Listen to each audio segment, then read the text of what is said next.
Hello guys and welcome to another video from me, Spitfire Gaming, and today I'm in my trusty, of course, dressing gown, and today what we'll be doing my transfers rater, so my BPL transfers rater. So basically what I mean by that is I'm going to be rating every single Premier League team of the transfers that they've done in and the transfers that they've done out.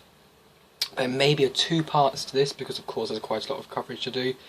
But what we'll do is we won't cover every single transfer in a lot of detail. We'll be covering some of the transfers in a bit of detail and see what we can see, out of 5. And the first team obviously is Arsenal.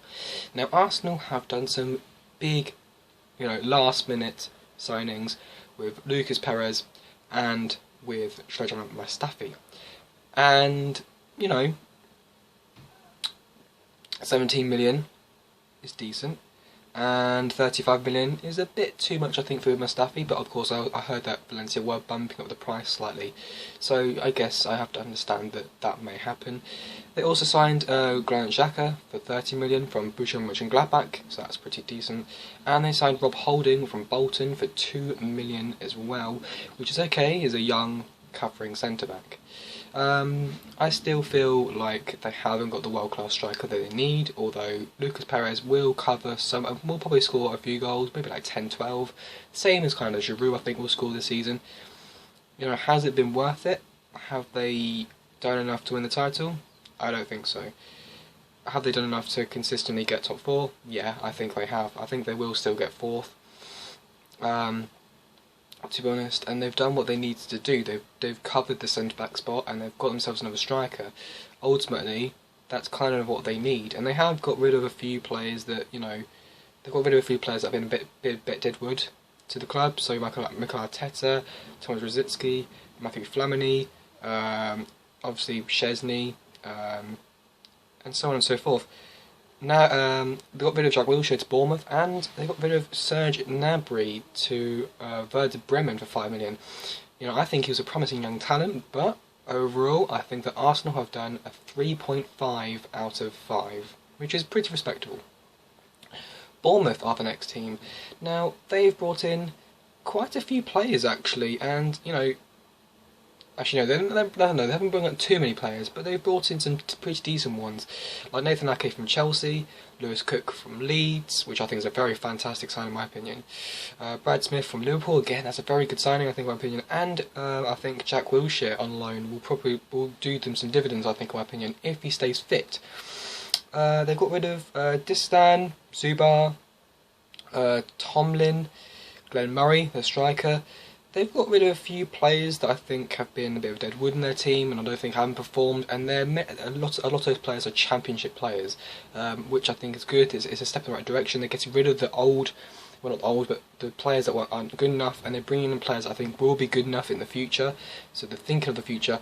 However, I think Jordan Ibe from Liverpool, 15 million, I think is a bit too much for the player. I don't think he's worth 15 million in my opinion. Of course, it is the inflation of the market this season, but I still don't feel like he's worth that much. Overall, I'd say Bournemouth have done a 3 out of 5. Now Burnley, have Burnley done enough to stay up? I still don't think so. They brought in some players like John Flanagan from Liverpool on loan, Patrick Bamford from Chelsea on loan, again another loan player for Chelsea, and Jeff Hendrick from Derby. Now they have also brought in Steven Defour, who's probably, in my opinion, the only recognised signing. He's the only recognised signing that I can see from here.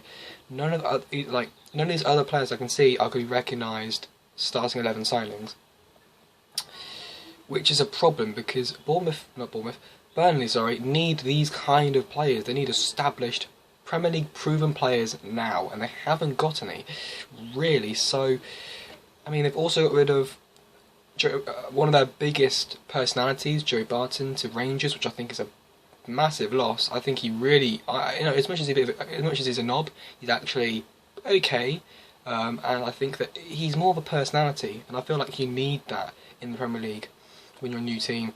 And I can see they've got rid of a lot of more players than what they've brought in. And in my opinion, I would say what they've done is a 2 out of 5.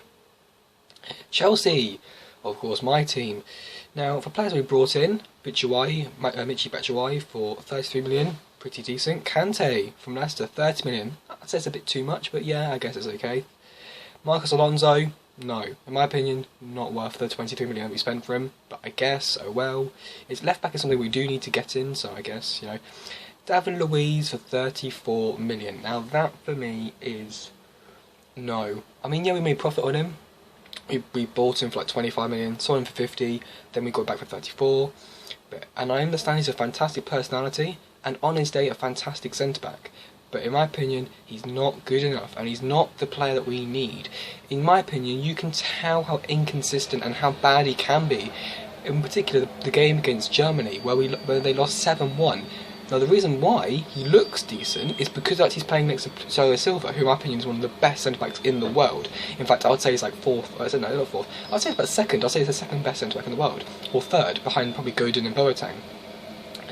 Now, in my opinion, Thiago Silva covers up a lot of the mistakes that David Luiz has made, and when Thiago Silva's not there, you can really tell.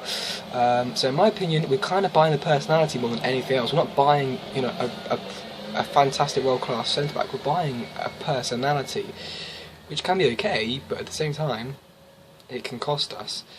We've got rid of a lot of players like Falcao, Pato, Swift, Callas, Palmer, Salah, Gilabodji, Blackman, Traore, Remy, Bamford, Kennedy, Umaro, Cuevas, Cuadrado, Kolikit, Atsu and Lucas Piazon, which is a real shame because half of the players on here, in my opinion, are good enough to be in the side. Players like, I think, Christensen, Salah, Remy could have started. I mean, it's a real shame, really, but I think I would rate Chelsea. I think I'll rate Chelsea 3.5 out of 5. Actually, no. I think 4. I think 4 out of 5. We'll go with 4 out of 5 just. Crystal Palace. Now, they brought in a lot of players that, you know, they brought in Remy and Benteke. Now, that's two very good signings because they're two Premier League proven strikers that will score goals. And I think that's what Crystal Palace need a lot, is for them to score goals. Tompkins, too much money. 10 million. West Ham will be taking that with open arms. Mandanda for 1.3 million is very cheap. Andros Townsend for 13 million from Newcastle is okay. They've got rid of a lot of players. Again, they've got rid of a lot of dead wood like Adebayor, Hangeland, Shamak, Mariappa. I mean, they've got rid of they've got rid of a lot more players than what they brought in, but I guess a lot of them are loanies as well. Overall, just two strikers, in my opinion, warrant a 3.5 out of 5. So well done for Crystal Palace there.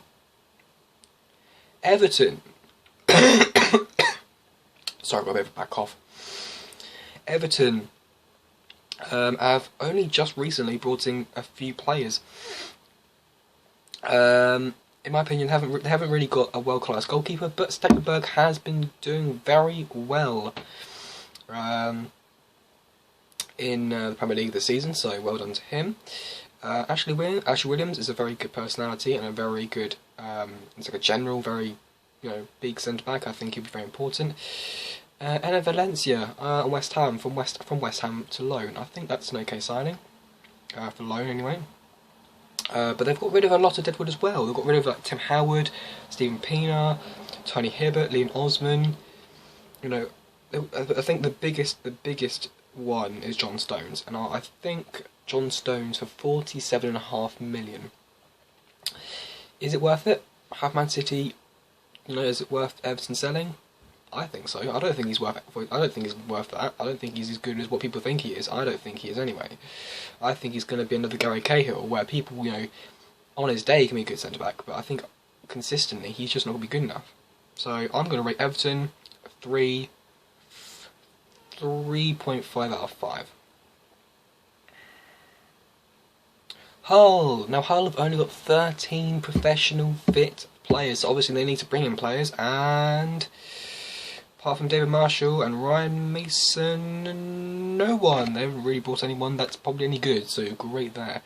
And players that have released are Ryan Taylor, Aluko and Diame. So overall, I'd say Hull have done a 2 out of 5. Well done there, Hull. Actually, you know what? I'm going to be even more high. I'm going to say 1.5 out of 5. I'm sorry, but Hull have not done enough. They've not done enough, in my opinion. Leicester, everyone's new favourite champions of England, have done some business with Robert Zieler from Hanover, Luis Hernandez from Sporting Dijon, Mendy from Nice, Musa from CSKA Moscow, and Slimani from Sporting Lisbon. Now that is some pretty decent business. In fact, in Ultimate Team, you know what I'm saying, Slimani and Mahrez, hyperlink, ooh, Capcom Tom, get that perfect link in there, ooh. The players they got rid of, they've got rid of Kramaric to Hoffenheim, which is good because he was shit when he signed for them. They've got rid of lots of players that you would see as dead wood. Apart from Kante, obviously we've bought him, so. But in my opinion, Kante I think will be the doing for Leicester. In my opinion, I think we've got a player that has damaged Leicester quite badly. Overall, though, I think Leicester have done, I'd say a 3 out of 5. 3.5? We'll go with 3.5 out of 5. So well done to Leicester. It would have been a 4 if you would have kept Kante, though. And Liverpool. Okay, so Liverpool have brought in quite a lot of players, like Karius, Matip, Sadio Mane, Klavan, Maninga, and Wijnaldum. Now, they're pretty decent. I think the standout players are Matip, Karius, and Mane. In my opinion, Wijnaldum's not consistent enough to be good. But yeah, I mean, Karius is injured, so we can't really say much about him just yet. But Matip, I think, will be pretty decent, and Mane will be pretty decent as well, I think, in my opinion. They've got rid of a few players as well, like Kolo Touré, Jordan Ibe, Skirtle, Bogdan, Joe Allen, Brad Smith, Flanagan, Benteke, and Balotelli, and Markovic. So they've got rid of quite a lot of players that haven't worked for the club, which I think is very good. Overall, I'd say it's a 3.5 out of 5. In my opinion, I think they've done pretty decent, actually. I'm like, 3.5 or 4? I'd say it's a 4. I'd say it's a 4 out of 5. I think they've done pretty decent, to be honest. And the last team of this video, for part 1 anyway, is Manchester City. Now, Manchester City have brought in quite a lot of top-class talent, which is very, very scary. The likes of Ilkay Gundogan, Nolito, Sane, Gabriel Jesus, John Stones, and Claudio Bravo, obviously to replace Joe Hart. They've also released quite a lot of players that don't really work for them, like Demichelis and Dzeko, Nasri, Mangala. Those 4 players haven't really been consistently good for the team over recent years. I'm still surprised how Jesus Navas is still in the club. I don't think he's been there for much longer, but anyway. Yeah, I mean, in my opinion, Gundogan's is a decent signing if he stays fit. I think Nolito's a decent signing. I think Sane is a decent signing. I think the only signing that I'm questioning is John Stones. And the fact that Joe Hart's left the club. I think those are 2 transfers I'm questioning. I think the John Stones is too much money, and if it wasn't for John Stones, I'm saying 4.5. I'm saying a 4.5 out of 5, because they got rid of a lot of deadwood and players that aren't very good and not consistently good, and they've also brought in young players that are decent for the future. So I'll say a 4.5 out of 5. And obviously, the next part in this, we'll be doing Manchester United as a starting point. So thank you for watching, take care, and peace.